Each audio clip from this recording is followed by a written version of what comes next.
The science told us they would be more frequent and they would be more intense. And that is precisely what tragically is playing out. We know that we have to deal with the challenge of climate change. We're reminded as well of the need to look at the impact and cost of climate change, dealing with a cyclone off the coast of southeast Queensland and northern New South Wales just a short time ago, dealing with floods, but also dealing with drought in parts of South Australia, Victoria and Western Australia at the same time. Reducing power prices by $275, $275 a year, $275. We have a responsibility, in my view, not just to take action domestically, but to be a part of global action as well. Now, the transition that is occurring, we know the cheapest form of new energy is renewables. They lied to you. Straight up. You've been sold a lemon. And now they're squeezing every last drop of your paycheck to fund a fantasy. You think your power bill's going up because of greedy energy companies? Nah, mate. It's the government's little science fiction side quest dressed up as climate action. And here's the kicker. They know it doesn't work, but they're banking on you being too bloody scared to notice. Welcome to Australia 2025, where your wallet's shrinking, your freedoms are evaporating, and the only thing rising faster than sea levels is your electricity bill. And guess what? That's exactly how they want it. See, Labor's net zero crusade isn't about saving the planet. It's about control. It's about scaring you stiff with headlines like biblical floods and unprecedented fires, so you'll nod along when they gut your savings, track your carbon footprint, and turn your lifestyle into a bloody spreadsheet. Before we dive headfirst into Labor's full-blown climate con, where they hike your bills, scare the hell out of you, and pretend it's all for the planet. Smash that like button like you're deleting your smart meter data. Subscribe if you're done getting fleeced in the name of net zero. And grab the "Is this the better Australia you promised" shirt. Links in the description before they slap a carbon tax on cotton. Now let's get one thing straight. This ain't some tinfoil hat conspiracy theory. This is straight from the playbook. Sky News host Andrew Bolt nailed it. They need you frightened. Not informed? Frightened. Because fear clouds judgment. Fear stops you from asking questions. And fear makes you accept things like digital IDs, energy surveillance, and taxpayer-funded boondoggles without a second thought. 3 weeks. That's how long it took after the last election for Labor to backflip on their promises and start jacking up your power bills. Oh, the people have spoken. They want green energy. Really? Did they also vote for nearly 10% hikes in electricity prices? Because that's what happened right when the government was using NS dollars floods as a photo op for their climate panic. You heard it. Albanese out there saying, this is the climate crisis we warned about. Mate, it's called weather. We've had floods since before Captain Cook turned up. But now every bit of rain is a PR opportunity for a new tax. And they're not even subtle about it anymore. Drought in South Africa. Cyclone brewing off Queensland. Floods in New South Wales. See? Climate change. They cry. Meanwhile, the actual science, from the UN's own climate panel, says otherwise. Fewer cyclones. No solid evidence of more droughts. Low confidence in increased floods. It's all there in the fine print. But no one reads the fine print, right? What matters is the headlines. The emotion. The urgency. We must act now. They scream, while quietly building 10,000 kilometres of new transmission wires to connect solar farms in the middle of nowhere. And guess who's footing that bill? Spoiler. It ain't the bureaucrats in Canberra. Nah, it's you. The tradie in Ipswich. The single mum in Wagga. The pensioner in Perth. You're the one paying for this climate theatre. And the ticket price just went up. And while we're on the topic of nuclear, remember when Labor said the Libs' plan for 7 nuclear plants would cost $600 billion? $600 billion. Who came up with that number? A bloke on mushrooms. Nuclear energy powers half of France and doesn't emit a puff of carbon. But somehow here, it's too risky. You know what's actually risky? Betting the nation's energy future on wind turbines that don't spin when it's calm and solar panels that nap when the sun's down. But don't worry, they'll fix it. By taxing your diesel ute, making you declare your carbon output like it's a confession, and installing smart meters that can literally cut your power if you use too much. It's for the environment, they'll say. Meanwhile, China's building a coal plant every 2 weeks and laughing all the way to the bank. We're wrecking our economy, handing over our sovereignty to international climate bureaucrats, and destroying any hope of affordable energy. And for what? To make 0.0001 degrees of difference in global temperature by the end of the century? That's not policy, that's delusion. But it's worse than that. It's exploitation. They're using real suffering, real floods, real fires, to push a narrative that justifies everything from carbon tariffs to digital currency control. Think I'm exaggerating? Look up the central bank digital currency trials. Look up the new climate reporting rules for businesses. We're heading toward a world where your spending is judged by how green it is. Imagine being declined a home loan because your suburb has too many emissions, or getting fined for flying too much. That's not science fiction, that's the slippery slope we're already sliding down. And while this circus goes on, everyday Aussies are drowning in bills. Labor promised power prices would drop by $275 a year. Sounded nice, didn't it? Problem is, it was a lie. Your bills aren't dropping. They're skyrocketing. And they'll keep climbing while they roll out more failed green schemes with price tags that'd make Elon Musk blush. This isn't just mismanagement. This is sabotage. Economic and cultural. They're redefining what it means to be Australian. No more self-reliance, no more free speech, no more she'll be right attitude. Instead, you get guilt, surveillance, and a government-approved carbon diet. And they use the media to reinforce it. Every bushfire gets plastered with the climate change label. Every heatwave is unprecedented. Every weather event is another reason to shut up and pay up. But here's the thing, and you need to hear this loud and clear. You're not crazy for questioning it. You're not evil. You're not anti-science. You're awake, and they hate that. They want you compliant. That's why dissenting voices get shadow banned or ridiculed. That's why you'll never see proper debates on mainstream telly. Because the second you ask, hang on, where's the proof? The whole house of cards starts to wobble. Let me break it down in plain Aussie. If someone tells you to pay thousands of bucks, change your entire lifestyle and accept government control over your daily choices, all because the world might get a bit warmer in 80 years. Mate, you should ask for a second opinion. But Labor doesn't want you thinking that way. They want panic. Panic makes the cash flow, panic makes the laws pass, panic gets you to surrender rights you can't get back. And it's working, because most people are too bloody busy trying to survive to notice. And by the time they do, it might be too late. So, if you've watched this far, good on ya. You're already ahead of the mob.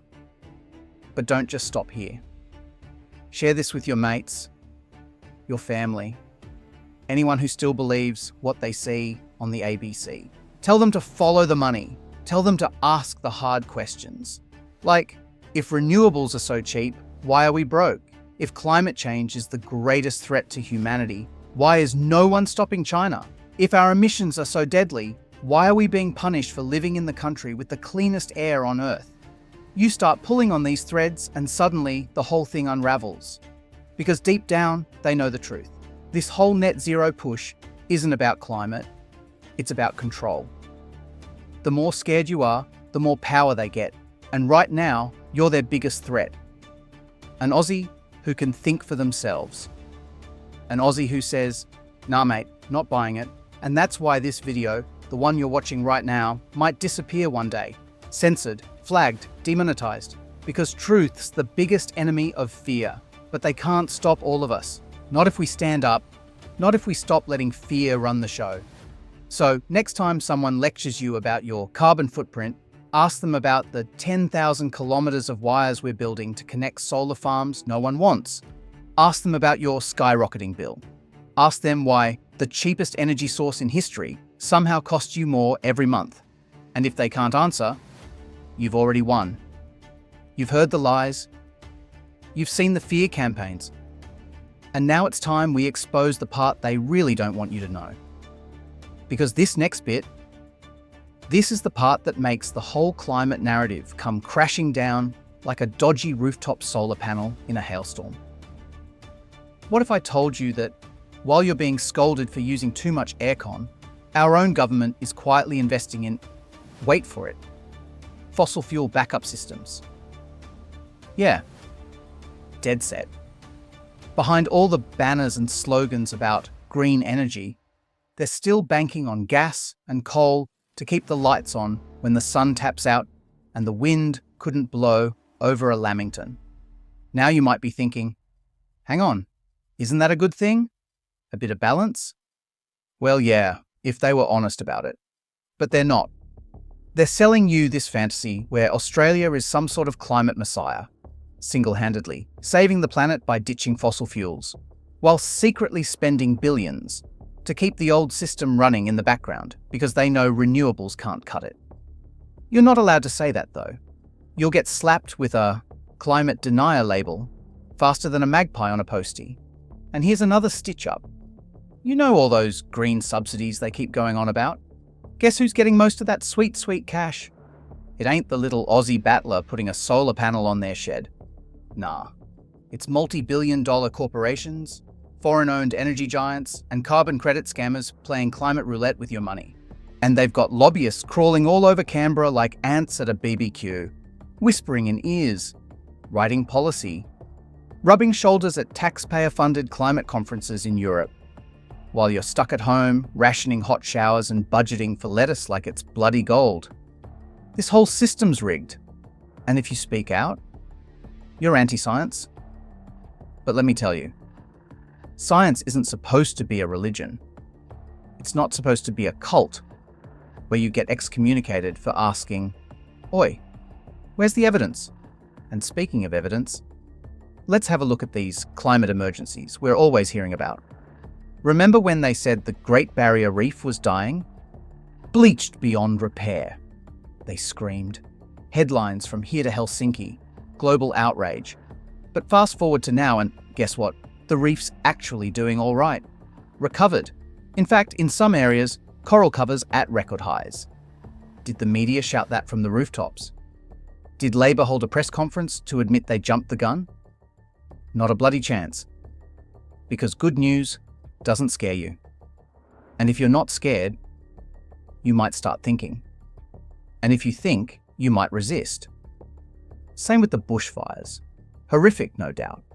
But they were caused by a mix of dry fuel loads, poor land management, arson, and, yes, a bad season. Not some apocalyptic climate event. But that didn't stop every major news outlet from pasting flames behind Greta Thunberg's face and warning you to give up meat or the koalas die. It's emotional blackmail, mate. Weaponized empathy. And the worst part is, it works. People care. Aussies love their land, their animals, their future. And the government exploits that to ram through laws that would make Stalin blush. Now let's talk digital control. The bit they really don't want linked to climate. See, with all this climate panic, they're building the infrastructure for what they call climate compliance. Sounds harmless, right? But here's how it works. You'll get a carbon score, based on your car, your power usage, what you buy, even how far you travel. It's already happening in parts of Europe, and it's being trialled here. And soon, when they roll out the central bank digital currency, they'll have the tech to not just see your spending, but control it. Buy too much red meat? Declined. Book a flight 2 years in a row? Suspicious behavior. Heating above 20 degrees in winter? Penalty. But hey, it's for the planet, right?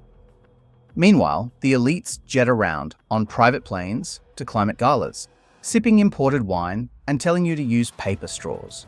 Mate, it's 2 sets of rules. One for them, one for you.